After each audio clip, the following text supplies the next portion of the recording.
জুলাই সনদের মধ্য দিয়ে আমি মনে করি যে আনুপাতিক হারে ভোট বা পিআরের বিষয়টি মীমাংসিত হয়ে গেছে, যে আগামী ফেব্রুয়ারির নির্বাচনে পিআর পদ্ধতি ব্যবহার করা হচ্ছে না।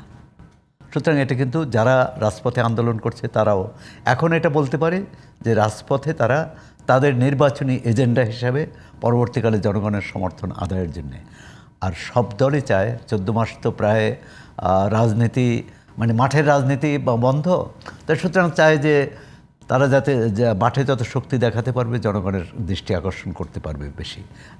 এটি কোনোই নয়, বরং এই রাজনৈতিক দলগুলোর অতীতে আমি বলবো যে তারা তো অতীত থেকে হয়তো শিক্ষাও নিয়েছে।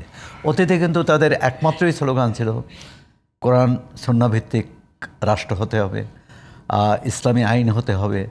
সেই সব স্লোগান কিন্তু এখন তারা দিচ্ছেন না। তাহলে তারা এই যে 21 শতকের বাস্তবতা এবং জেএনজির যে এই আন্দোলন অভ্যুত্থানের মধ্যে যে আকাঙ্ক্ষা সেটা কিন্তু ধারণ করছে।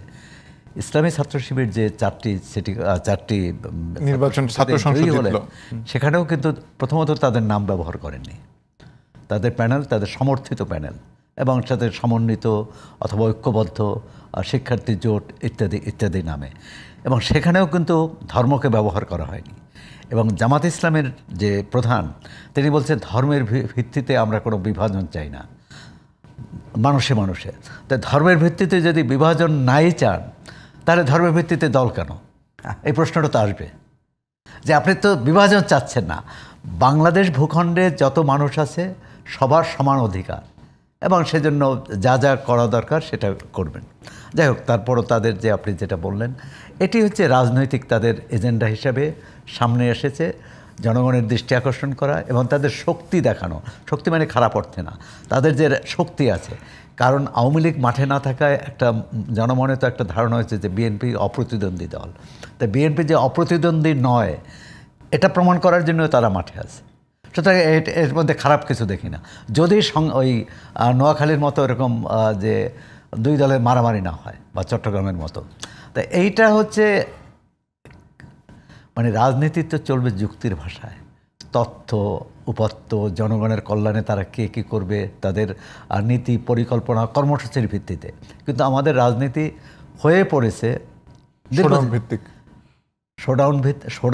হলো পেশি ভিত্তিক, পেশি শক্তি ভিত্তিক, এবং অন্যকে আক্রমণ করে নিজে কতটা শক্তি দেখাতে পারে।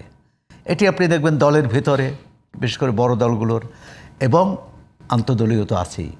কারণ ধরেন যেখানে যিনি বড় নেতা তিনি মনে করেন তার দলের হলেও অন্য কেন সমাবেশ করবে তাকে ছাড়া। আপনি দেখেছেন আওয়ামী লীগ আমলে এর সাথে তো রাজনীতির কোনো সম্পর্ক নাই।